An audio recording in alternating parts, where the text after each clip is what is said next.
교재 107쪽 말씀을 제가 읽겠습니다. 교재 107쪽입니다. 유다 왕 아하스의 뒤를 이어 히스기야가 왕이 됩니다. 그는 다윗의 모든 행위와 같이 하나님 보시기에 정직하게 행하며 산당들을 제거하며 우상들을 부수고 모세가 만든 놋뱀 느우수단에게 분향하는 것을 못하게 합니다. 히스기야는 하나님을 떠나지 않았고 모세의 율법을 잘 지킵니다. 하나님께서는 히스기야 왕이 가는 곳마다 형통하게 해주십니다. 히스기야 6년에 사마리아는 아수르에게 함락을 당합니다. 아수르의 왕 사네립이 예루살렘으로 올라오자 히스기야는 은을 내어주고 성전 문에 금을 벗겨주어 위기를 모면합니다. 아수르의 랍사게는 예루살렘을 향하여 여호와 하나님이 아니라 아수르 왕께 항복하고 나오라고 크게 소리쳐 이야기합니다. 이에 유다의 백성들은 한마디도 대답하지 못합니다. 엘리야김과 셈나와 요한은 원통해하며 히스기야에게 랍사게의 모든 말을 전합니다. 아멘.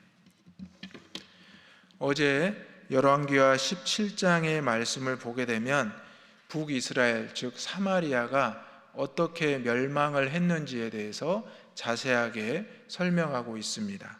특별히 북이스라엘의 마지막 왕이었던 호세아 왕이 하나님을 떠나고 또 여호와 보시기에 악을 행하였던 여로보암의 뒤를 따랐던 그 전철을 밟았다는 이야기를 계속해서 반복함으로써 그 나라가 필히 멸망할 수밖에 없었던 상황을 설명하고 있습니다. 오늘 저와 여러분이 함께 읽은 열왕기하 18장의 말씀은 이제 남유다 왕국, 즉 이제 히스기야 왕의 통치의 모습이 나오는데요. 자세히 여러분이 어제의 말씀과 오늘의 말씀을 읽어보면 상황이 비슷해 보입니다.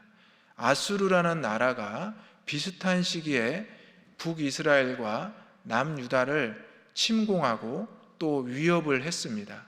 그래서 북이스라엘의 호세아 왕은 자신의 판단과 지혜대로 애굽을 의지하였을 때 결국 멸망할 수밖에 없었고, 오늘 말씀에 보면 히스기야 왕의 다른 점이 나타나고 있습니다. 열왕기하 18장은 크게 세 부분으로 나눌 수 있는데요. 1절에서 12절은 남유다 왕 히스기야의 통치와 북이스라엘 멸망의 원인에 대해서 다시 한번 이야기합니다. 13절에서 17절은 두 차례에 걸친 아수르의 남유다 침공 사건이 기록됩니다.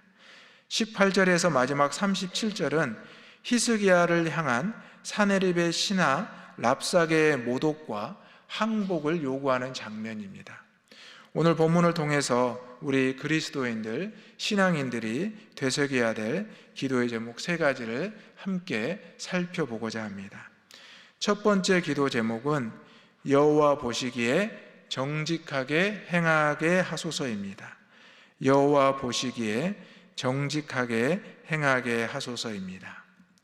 오늘 본문의 18장 3절 말씀을 함께 읽겠습니다. 3절입니다. 시작.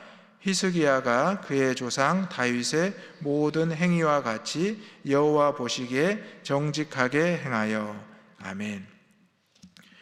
북이스라엘의 상황과 남유다의 상황은 너무나 흡사합니다. 비슷한 시기에 강대국 아수르의 강력한 침공을 압박을 받게 되었는데, 차이점은 뭐냐면 북이스라엘 왕 호세아는 하나님을 떠났고 하나님을 의지하지 않고 세상을 의지하며 타협을 하기 시작했습니다. 하지만 오늘 본문의 말씀을 보게 되면 히스기야는 호세아 왕과는 다르게 그의 조상 다윗의 모든 행위와 같이 하여 여호와 보시기에 정직하게 행동했다라고 쓰여 있습니다. 그리고 4절부터 8절까지의 말씀을 읽어보면 히스기야 왕이 산당을 부수고 또 여러 이방의 주상들을 다 깨뜨리고, 또한 5절의 말씀을 보면 히스기야가 이스라엘 하나님을 의지하였고 그의 전후 유다 왕 여러 중에 그러한 자가 없었다라고까지 기록되어 있습니다. 바로 히스기야는 그 인생의 모든 것을 하나님을 우선시했고 하나님 앞에 정직하게 행했고 하나님이 기뻐하시는 그 일을 행하면서 나아갔다는 차이점이 있었습니다. 그래서 7절과 8절의 말씀을 보면 이렇게 기록되어 있습니다. 여호와께서 그와 함께 하심에 그가 어디로 가든지 형통하였고 저가 아수르 왕을 배반하고 섬기지 아니하였고 그가 블레셋 사람들을 쳐서 가사와 그 사방에 이르고 망대에서부터 견고한 성까지 이르렀더라. 바로 하나님이 그와 함께 하셨고 어디로 가든지 형통하게 하셨다라는 축복의 말씀이 히스기야에게 주어졌고 히스기야와 남유다에 허락되었다는 사실입니다. 바로 이것이 멸망했던 북이스라엘과 호세아 왕과 그 백성들의 차이점이었다는 사실입니다. 사랑하는 성도 여러분, 오늘 우리의 삶은 어떻습니까? 우리의 삶과 세상을 살아가는 사람들의 삶은 거의 비슷해 보입니다. 하루 세 끼 식사를 하고 또 직장에서 일을 하고 또 삶에서 비슷한 형태로 살아갑니다. 하지만 그리스도인들과 세상 사람들의 차이점은 무엇입니까? 바로 지금 이 순간입니다. 세상 사람들은 이 순간 잠을 자고 있고 세상 사람들은 일찍 일어나도 자기를 위해서 운동을 하거나 또 자기를 위해서 명상을 하거나 자기만의 시간을 보내고 있습니다. 하지만 우리는 이 시간에 하나님의 전에 나와서 하나님의 말씀을 듣고 하나님 앞에 기도하고 있고 하나님 앞에 찬양하며 여호와만을 따르고자 고백하고 있습니다. 이 차이가 전체의 차이가 된다는 사실입니다. 이 차이를 세상 사람들은 알지 못합니다. 세상 사람들은 의미 없다라고 생각을 합니다. 하지만 이것이 우리에게 가장 필요한 순간이고 가장 필요한 우선순위라는 것을 꼭 기억할 수 있는 저와 여러분이 되시기를 간절히 소망합니다. 그렇게 될 때 히스기야에게 하나님이 함께 하셨던 것처럼 여러분에게 함께 하시고 여러분이 어디로 가든지 형통하게 하는 축복을 주실 줄로 믿습니다. 아멘. 두 번째 기도 제목은 세상의 유혹에 넘어지지 않게 하소서입니다. 세상의 유혹에 넘어지지 않게 하소서입니다. 본문 말씀 17장 29절과 30절 말씀을 저와 여러분이 함께 읽겠습니다. 29절과 30절 말씀입니다. 시작. 왕의 말씀이 너희는 히스기야에게 속지 말라. 그가 너희를 내 손에서 건져내지 못하리라. 또한 히스기야가 너희에게 여호와를 의뢰하라 함을 듣지 말라. 그가 이르기를 여호와께서 반드시 우리를 건지실지라. 이 성읍이 아수르 왕의 손에 함락되지 아니하게 하시리라 할지라도. 아멘. 이 말은 누구의 말이냐면 아수르 왕 사네립의 말이고 아수르 왕 신하 랍사게의 조롱 섞인 말입니다. 방금 우리가 이제 히스기야가 오직 여호와 보시기에 정직하게 행했고 그 삶의 우선순위를 여호와 하나님께 두었다라고 고백했습니다. 그런데 상황은 점점 어려워졌습니다.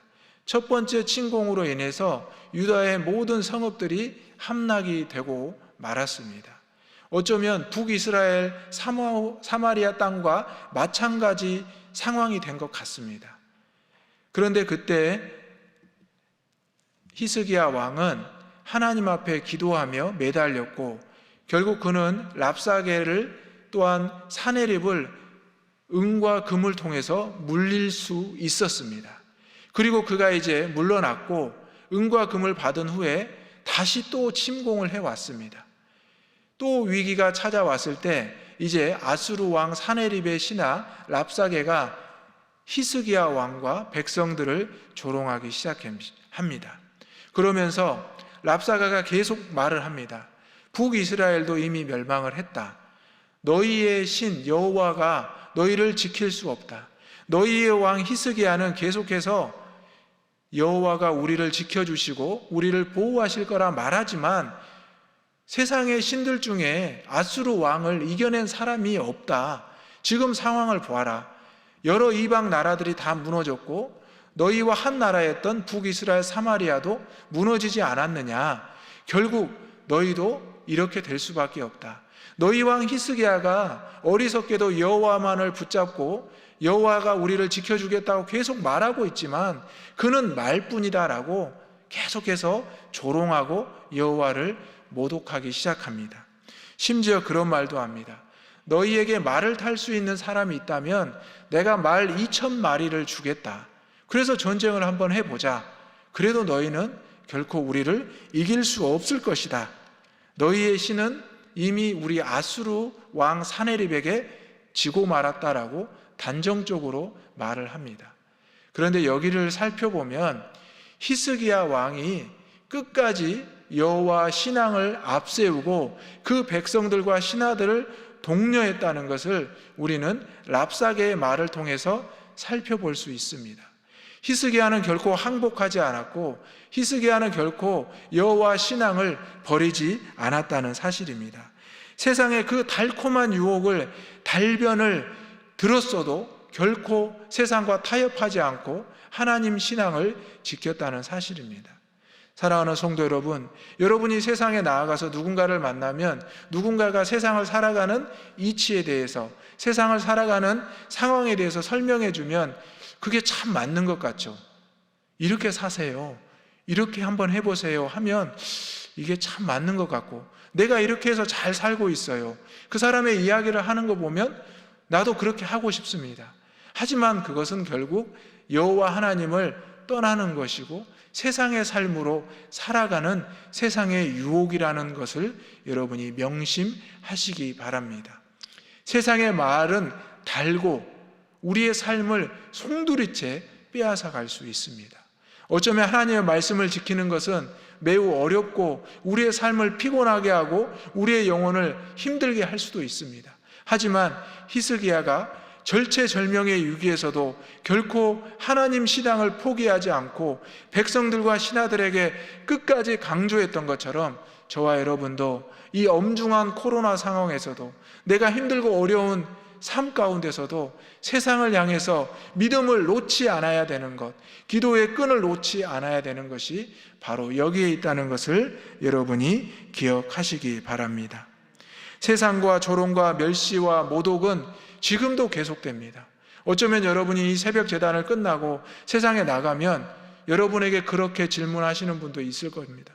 하나님이 살아계시느냐? 하나님이 어디에 계시느냐? 하나님이 계시다면 왜 당신의 삶은 그렇느냐? 왜 우리의 삶에 코로나라는 이 질병이 이렇게 극복되지 못하느냐? 우리 보고 어떻게 살라는 거냐? 이런 항변과 호소와 조롱과 원망을 들을 수도 있습니다. 그때 여러분은 어떻게 이야기하겠습니까? 함께 하나님을 원망하고 하나님을 떠나겠습니까? 그러면 안 됩니다. 그럼에도 불구하고 하나님이 우리와 함께 하시고 하나님이 나에게 주신 이 말씀을 내가 먼저 묵상하고 그것을 말하는 사람에게 전할 수 있는 복음의 증거자, 복음의 증인이 될 수 있기를 주님의 이름으로 축원합니다. 아멘.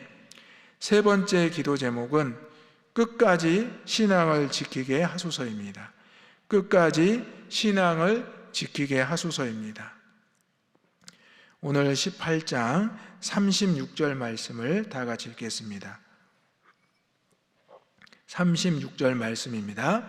시작. 그러나 백성이 잠잠하고 한마디도 그에게 대답하지 아니하니 이는 왕이 명령하여 대답하지 말라 하였음이라.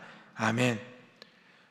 랍사게가 이렇게까지 조롱하고 모독하고 또 설득해도 신하들과 백성들은 한마디도 대답하지 않았다는 사실입니다. 이것이 바로 히스기야 왕이 얼마나 하나님을 의지했고 하나님 보시기에 정직하게 보였는지, 백성들과 신하들이 절체절명의 위기에서도 어떠한 심한 조롱과 멸시에도 랍사게의 말에 동의하지 않았다는 사실입니다. 이러한 위대한 백성의 모습을 보십시오. 어제 말씀을 나누었던 북이스라엘 사마리아 백성들은 세상의 풍속에 완전히 동화되어서 그들과 함께 살았습니다.